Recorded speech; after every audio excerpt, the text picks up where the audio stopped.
오늘은 담임 목사님 안 계셔서 깜짝 놀라셨습니까? 오늘은 제가 가끔 먹는 군것질 같은 그런 말씀을 가지고 여러분들에게 좀 색다른 느낌을 드리기 위해서 오늘 말씀을 전하게 되었습니다. 오늘 저희가 말씀을 전할 수 있는 기회를 허락해 주신 하나님과 담임 목사님께 감사드립니다. 오늘 저희가 청지기 주일로 오늘 예배를 드리게 되는데요, 청지기 주일이기 때문에 하나님께서 우리들에게 청지기로서 주님의 공동체를 허락해 주신 우리 교회를 우리가 어떻게 섬겨야 되는지, 어떻게 지켜나가야 되는지에 대한 말씀을 오늘 함께 나누고 싶습니다. 필립 얀시가 쓴 놀라운 하나님의 은혜라는 책을 보면 우리에게 잘 알려진 작가인 마크 트웨인이 종종 하곤 했던 재미있는 말이 적혀 있습니다. 그가 이렇게 얘기합니다. 나는 개와 고양이를 한 우리 안에 넣어 보았다. 뜻밖에도 그들은 잘 지내는 모습을 나에게 보여주었다. 나는 이번에는 새와 돼지와 염소를 한 우리 안에 집어넣어 보았다. 그들에게도 적응하는 시간이 필요했지만 결국에는 잘 어울릴 수가 있었다. 그 다음입니다. 나는 이번에는 침례교인과 장로교인과 감리교인을 한 우리 안에 집어넣어 보았다. 그들 중에 살아남은 자는 아무도 없었다. 이것은 마크 트웨인이 살았던 100년도 더 전의 시대 때부터 그리스도인들이 얼마나 우리 안에 있는 교제를 소중하게 잘 관리하지 못했는가를 작가답게 꼬집은 풍자이죠. 우습지만 우리 안의 현실을 상당 부분 반영하고 있는 것도 사실입니다. 그래서 오늘 하나님께서는 과연 우리에게 그리스도를 머리로 한 몸인 우리를 어떻게 지켜나가야 되는지 우리 함께 에베소서 4장의 말씀을 통해서 나누길 원합니다. 오늘 본문을 이해하기 위해서 에베소서에 대해서 간략하게 말씀을 드려야 될 것 같습니다. 에베소서는 교회란 무엇인가를 다루고 있는 책입니다. 에베소서 1장부터 3장까지는 특별히 교리적으로 교회가 본질적으로 어떠한 곳인가라는 것을 이야기하고 있습니다. 우선 1장에 보시면 바울 사도는 교회는 세상이 창조되기 이전부터 하나님의 영원한 계획 속에 있었던 하나님의 예정된 공동체라고 이야기합니다. 교회가 우연히 생긴 공동체가 아니고 우리가 우연히 모인 것이 아니라 창조 이전부터 하나님께서 그 마음 안에 계획하고 계셨던 공동체라는 것입니다. 그리고 그 공동체의 머리가 예수 그리스도가 되신다고 이야기하는 것이 1장의 강조점입니다. 그리고 2장에 들어오시면 하나님의 맨 처음 이스라엘 백성들을 당신의 백성으로 선택하셨지만 하나님의 백성의 범주는 그들에게만 국한되는 것이 아니다. 그렇기 때문에 하나님께서 예정하셨던 공동체인 이 교회도 유대인뿐만 아니라 모든 민족들로 함께 이루어지는 곳이다라는 이야기를 합니다. 왜냐하면 그 당시 유대인들은 자신들이 하나님께 선택받은 특권이 있다고 그들이 잘못 생각하고 있었기 때문입니다.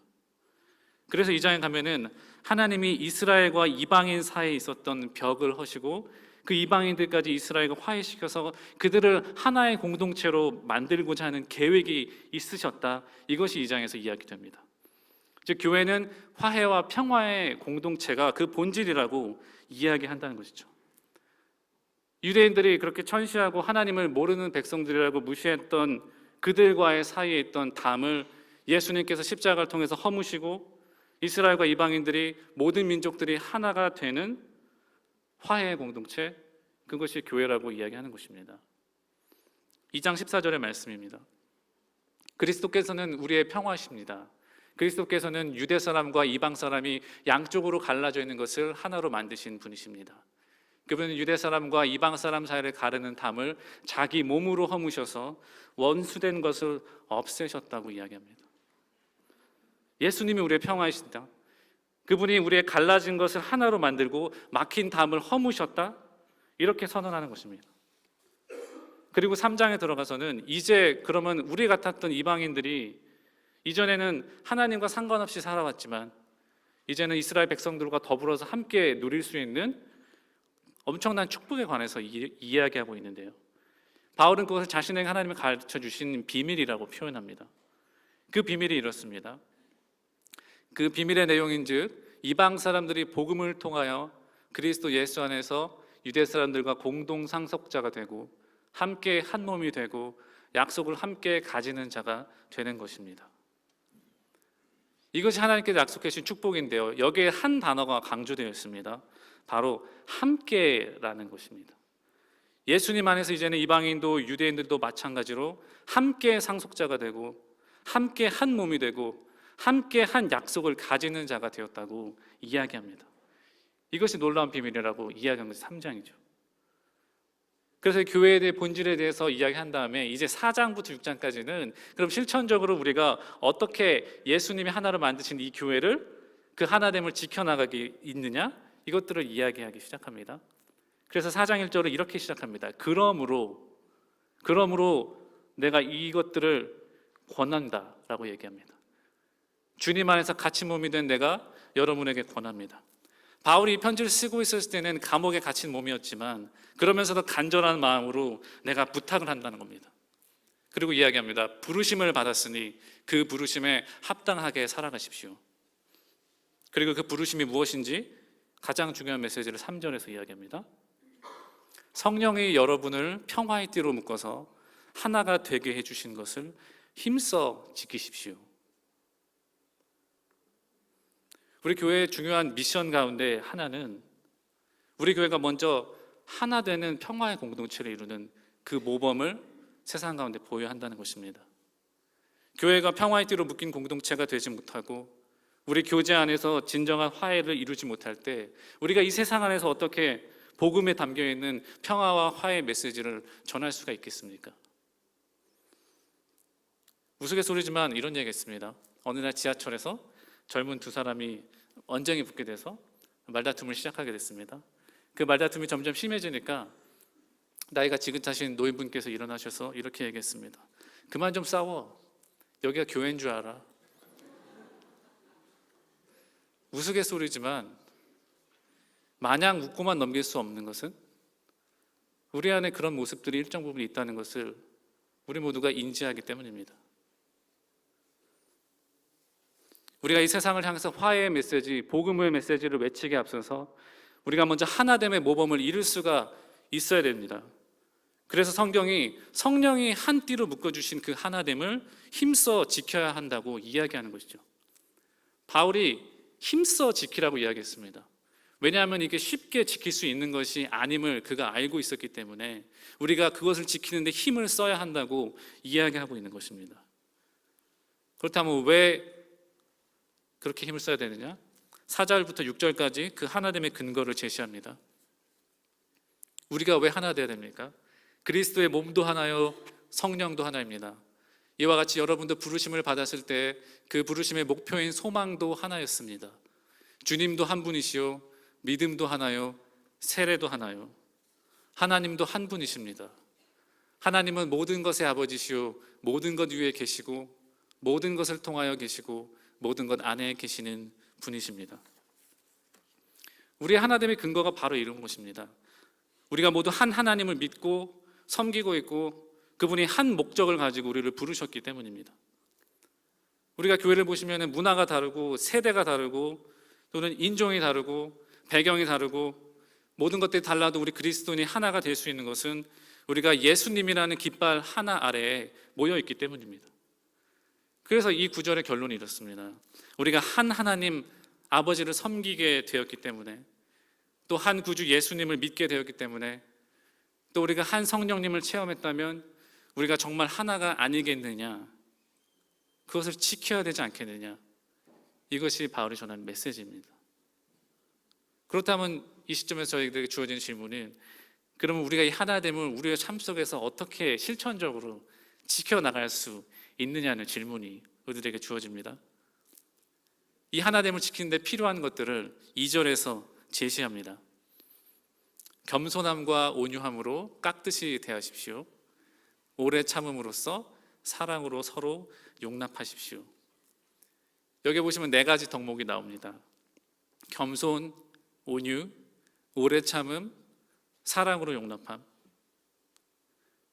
우리 안에 교제가 흔들릴 때, 우리 안에 하나됨이 깨어질 때, 우리 안에 상처를 주고받는 일이 있을 때 우리가 그것을 살펴보면 이 4가지 중에 하나가 없었기 때문입니다. 우리 중에 누군가가 혹은 내가 겸손하지 못했기 때문에 우리 중에 누군가가 혹은 내가 온유하지 못했기 때문에, 우리 중에 누군가가 혹은 내가 오래 참을 수 없었기 때문에 우리들이 서로를 사랑으로 용납할 수 없게 되었고, 그렇기 때문에 교회로서 하나를 지키는데 어려움이 생기게 된다는 것입니다. 우리가 믿음의 공동체로 하나로 부름 받았을 때 우리가 이 하나됨을 이루고 우리의 가정 안에서 그리고 사회에 나가서도 갈라진 벽을 허물고 하나됨과 평화를 이루는 삶으로 쓰임을 받으려면 이 네 가지 덕목들이 우리 삶 가운데서 계속 강조되고 실천되고 훈련돼야 될 줄을 믿습니다. 우리는 겸손해야 됩니다. 우리는 온유해야 되고, 우리는 오래 참아야 되고, 그리고 결국 사랑으로 서로를 용납해야 될 줄로 믿습니다. 그런 덕목들이 우리들의 교제 안에서, 우리 안에서 이루어지기를 진정으로 소망합니다. 우리가 덕목들을 하나씩 살펴보기 원합니다. 첫 번째로 하나됨을 지키기 위해 필요한 덕목이 겸손입니다. 겸손이 무엇입니까? 겸손의 반대는 교만입니다.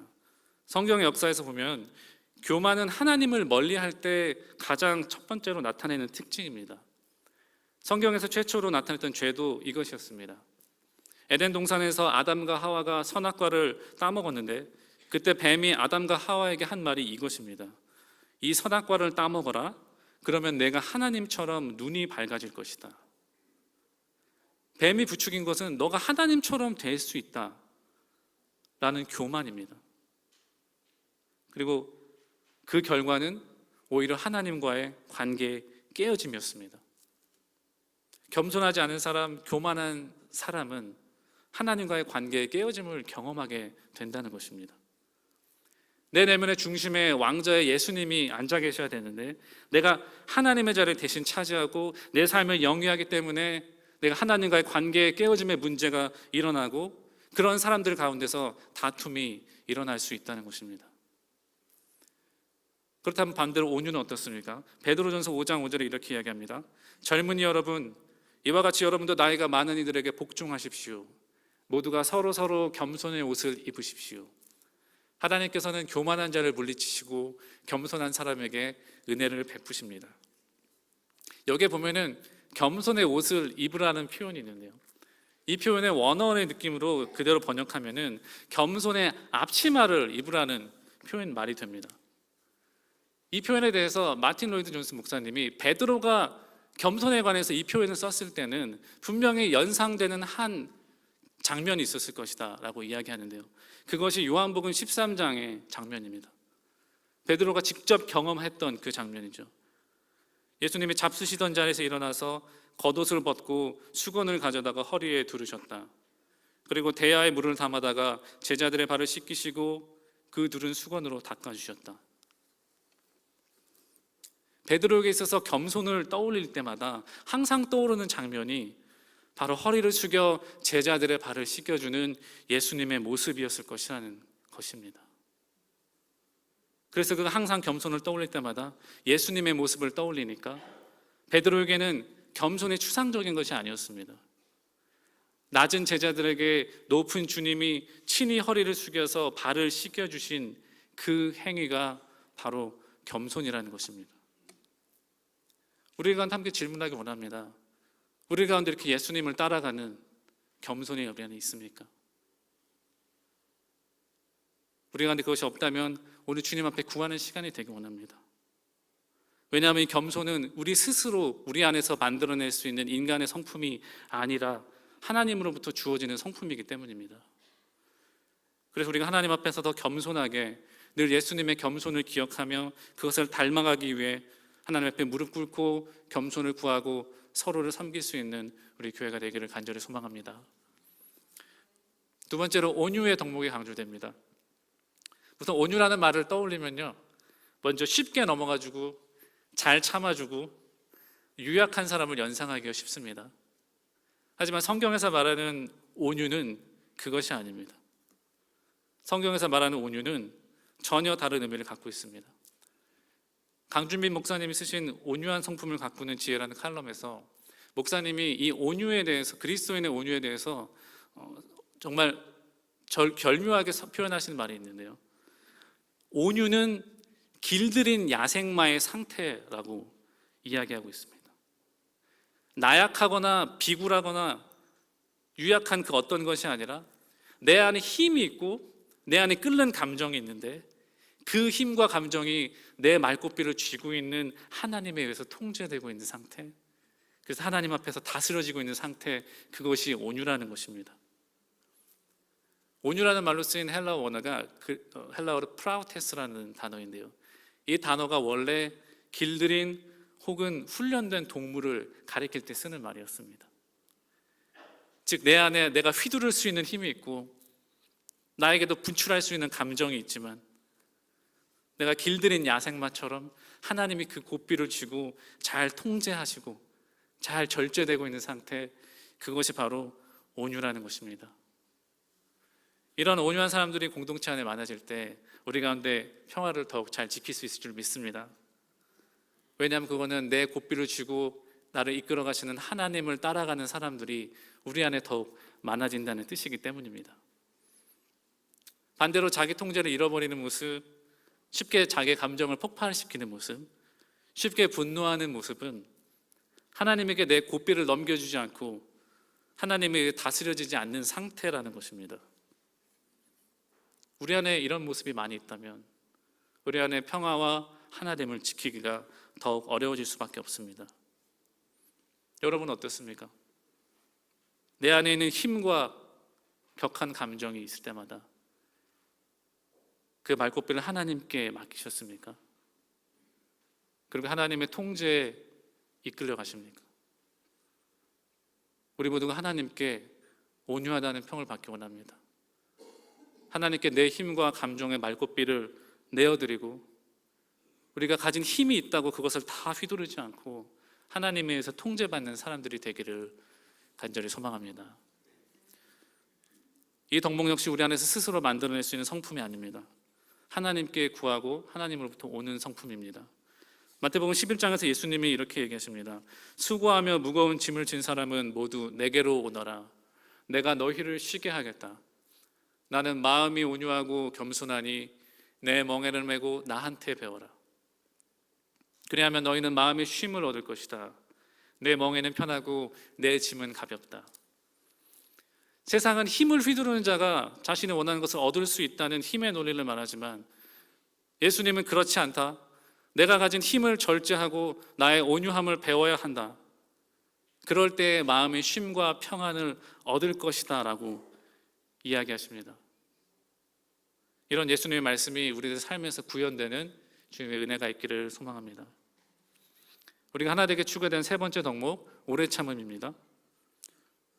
저희가 절반 정도 왔는데요, 슬슬 집중력이 흐트러질 시기입니다. 여러분이 세 번째 덕목에 주목하셔서 오래 참으시는 것을 프랙티스 하시기 바랍니다. 이건 역시 우리가 스스로 만들어낼 수 있는 성품이 아닙니다. 디모데전서 1장 16절에서 이야기합니다. 그러나 하나님께서는 나에게 자비를 베푸셨습니다. 그 뜻은 그리스도 예수께서 끝없이 참아주심의 한 사례를 먼저 나에게서 드러내 보이심으로써 앞으로 예수를 믿고 영생을 얻으려고 하는 사람들의 본보기로 삼으시려는 것입니다. 우리가 하나님의 자비, 예수님의 끝없이 참아주셨다는 그 사실을 경험하고 그 은혜에 감격할 때 우리가 누군가에게 오래 참아줄 수 있다는 말입니다. 우리가 우리를 오래 참아주셨던 그 하나님의 성품을 구하고 그것에 동참하기 위해서는 먼저 그 은혜를 체험해야 된다는 이야기죠. 우리 모두가 오래 참아주신 주님의 그 은혜를 기억하면서 나도 다른 사람들에게 오래 참아줄 수 있는 그 성품을 닮아가기 원합니다. 왜냐하면 그런 사람들이 앞으로 예수를 믿고 영생을 얻으려고 하는 사람들의 본보기로 삼겠다고 성경에서 이야기하고 있기 때문입니다. 우리 모두 오래 참아줘서 다른 사람들을 주님께로 인도하는 본보기가 되기를 소망합니다. 마지막으로 네 번째 덕목입니다. 사랑으로 서로 용납함입니다. 이것이 사실 교회의 하나됨을 지키는 네 가지 덕목 중에서 가장 핵심적이고 중요한 가치이고 성품입니다. 여러 성서학자들이 이야기하기를 우리가 지금까지 이야기한 앞에 세 가지는 사실은 사랑을 실천하는 방법이다. 그리고 그 본질이 사랑이다라고 이야기합니다. 그리고 이 네 가지는 따로 떨어진 덕목이 아니라 연쇄적이고 단계적인 덕목들이라고 이야기합니다. 겸손한 사람이어야 온유할 수 있고, 온유한 사람이어야 오래 참을 수가 있고, 오래 참을 수 있는 사람이어야 사랑 가운데 다른 사람들을 용납할 수 있다는 이야기입니다. 그러면서 우리가 사랑으로 용납하게 되는 클라이맥스로 점점 향하게 돼간다는 이야기죠. 그래서 이 사랑이 성령의 평화의 띠로 묶어주신 우리의 하나됨을 지키게 하는 가장 중요한 덕목이 된다는 것입니다. 이 사랑 가운데 용납함, 이것은 사실상 용서에 가까운 의미를 갖고 있습니다. 사랑한다면 용납하라, 사랑한다면 용서하라, 그런 말입니다. 베드로전서 4장 8절에 보시면 이렇게 얘기합니다. 사랑은 허다한 죄를 덮어줍니다. 잠언 10장 12절에 얘기합니다. 미움은 다툼을 일으키지만 사랑은 모든 허물을 덮어준다. 우리 공동체의 평화가 흔들릴 때, 우리의 교제가 상처를 받을 때를 보면 다른 사람의 허물과 약점을 드러내려는 사람들의 모습을 우리가 발견할 수 있습니다.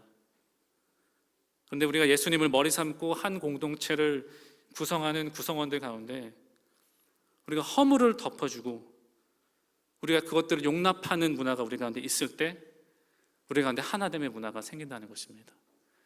우리가 그렇게 하지 못할 때 우리 안에 생기는 문화는 정죄의 문화가 됩니다. 흔히들 이런 얘기들 많이 듣습니다. 한국 사람들 또는 한국 교회 보면은 인간관계와 교제 가운데 상당히 직설적이고 공격적이고 정죄하는 문화가 있다는 이야기를 종종 듣습니다. 만약에 우리 안에 있는 것이 정죄의 문화라면 그것은 우리가 추구해야 될 문화가 아닙니다.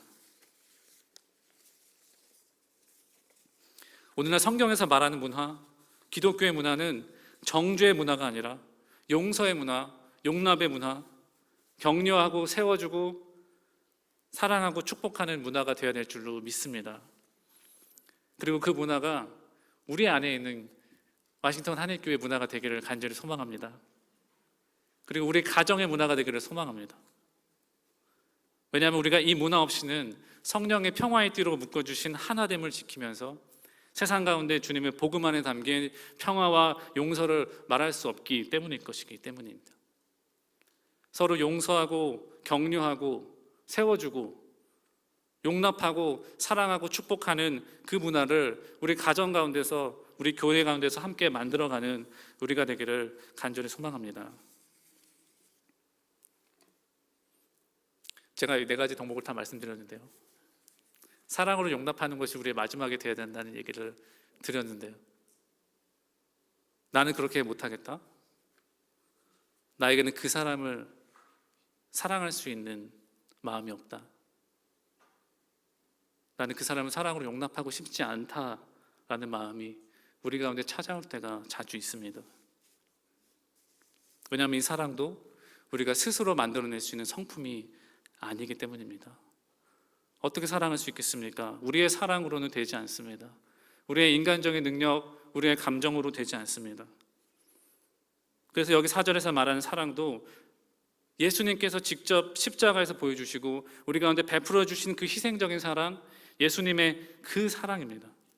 내 감정이 아닌 예수님께서 친히 십자가를 통해서 우리에게 보여주시고 베풀어 주신, 그리고 우리 마음 가운데 그 씨앗을 심어주신 그 사랑으로만 우리가 할 수 있을 줄 믿습니다.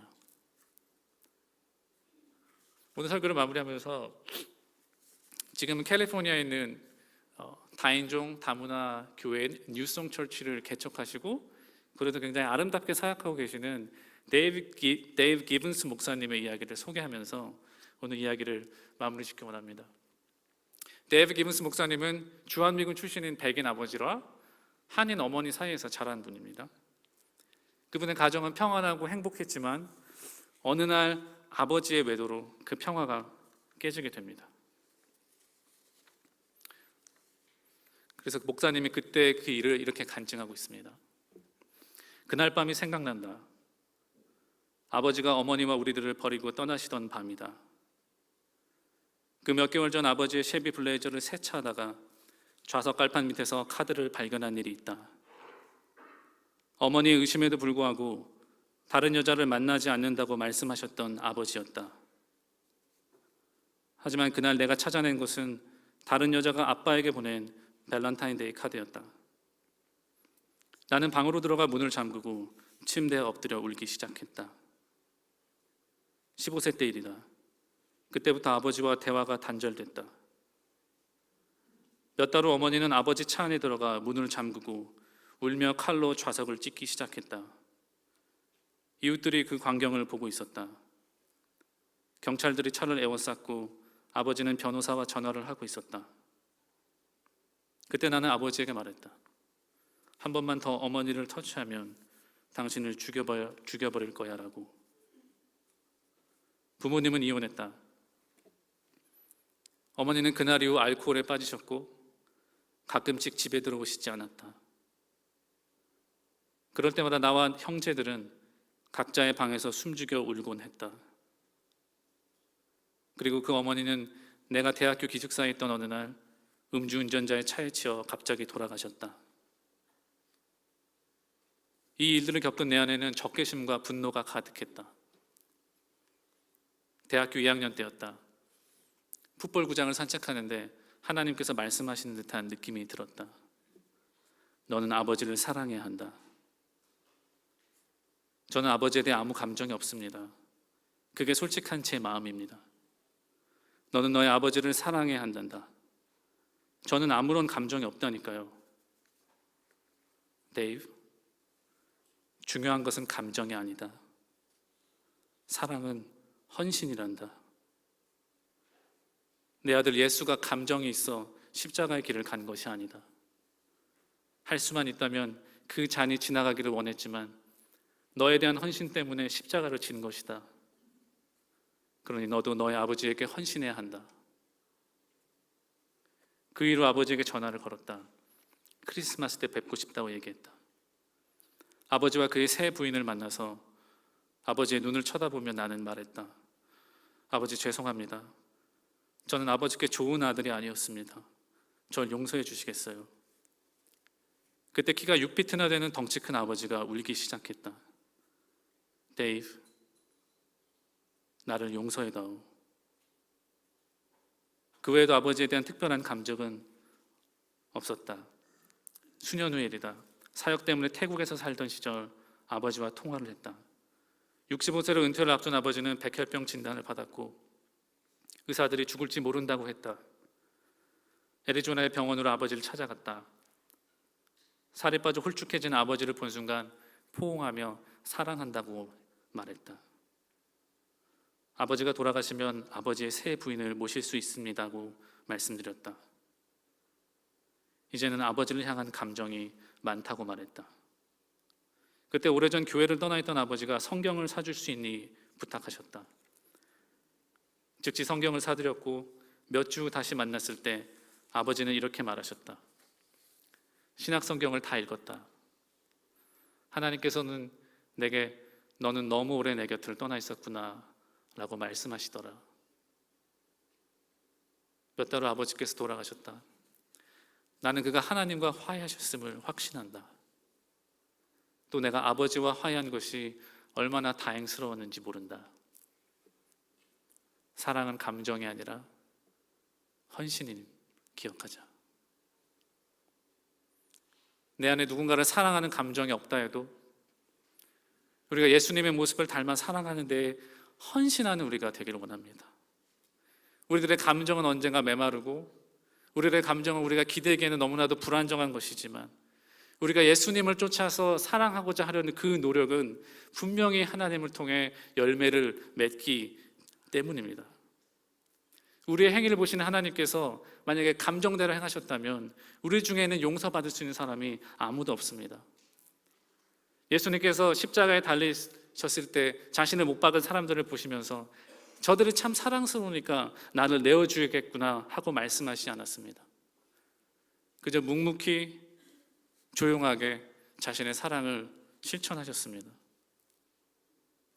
그런 것처럼 내 안에 사랑하는 감정이 느낌이 없을지라도 오히려 그때 사랑으로 용납하는 것을 실천하면 우리는 삭막한 시기와 메마른 감정의 때를 지나 언젠가 우리의 마음을 녹이시고 우리 가운데 평안과 화해를 허락해 주실 귀한 열매를 맺으실 하나님을 신뢰하기를 우리 간절히 소망합니다. 오늘 우리가 함께 겸손과 온유함과 오래 참음과 사랑으로 용납함을 달라고 주님과 함께 구하기를 소망합니다.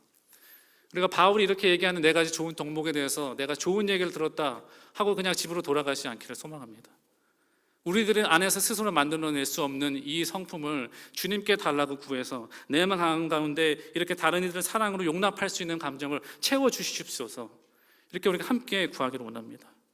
나의 가정에서 우리의 교회에서 내가 이런 성품들을 통해서 주님을 높이게 하시고 주님께 내 감정과 힘의 통제를 맡기게 하시고 주님의 나를 인내해 주신 것처럼 나도 다른 사람들을 인내해서 그들이 주님을 찾게 되는데 본보기가 되게 하옵소서. 주님이 나에게 베푸신 그 사랑으로 나도 다른 사람들을 용납할 수 있도록 주님의 그 마음을, 그 성품을 나에게 주시옵소서. 우리 이렇게 다 함께 구하길 원합니다. 우리 시간 설교를 마무리하면서 저 혼자 기도하지 않고 다 함께 기도했으면 좋겠습니다. 우리 잠시 눈을 감고 조용하게 함께 기도하기 원합니다. 내가 사랑하고 품어야 되는 사람들을 떠올리시길 원하고요. 주님, 내 가운데 주님의 이런 성품들을 허락하여 주셔서 제가 이를 통해 나의 삶으로 주님께 영광을 돌리게 하시고 나의 삶에 주님께서 주시는 평안과 안식과 쉼을 허락하여 주옵소서. 다 함께 마음 모아서 기도하시겠습니다. 사랑과 내가 마신 하나님 아버지, 우리 가운데 주님께서 주시는 주님의 성품을 구하는 마음들 우리에게 허락하여 주시옵소서. 하나님 아버지, 제가 언제나 겸손하지 못했다면, 내 마음에 온유함이 없었다면, 다른 사람들을 오래 인내하지 못하고 사랑하지 못했던 그 마음들이 있음을 주님 앞에 고백합니다. 아버지, 그러나 이 시간 주님께 구하는 것은 저희가 간절히 주님께서 보여주신 그 성품들을 우리 가운데 허락하여 주시기를 소망하오니 아버지, 저희가 예수님을 닮아 살며 주님께 영광을 돌릴 수 있는 삶을 살아갈 수 있도록 주님 인도하여 주시옵소서. 주님, 우리 가운데 주님의 마음과 주님의 성품과 주님의 은혜를 허락하여 주시옵소서. 오직 주님께서 주시는 그 마음만으로 우리가 사랑하고 우리의 하나됨을 지켜나갈 수 있을 줄 믿사오니 주님, 우리 교회와 우리 가정을 축복하여 주시고 주님 안에서 주신 성품으로 우리가 채워주시기를 간절히 소망합니다.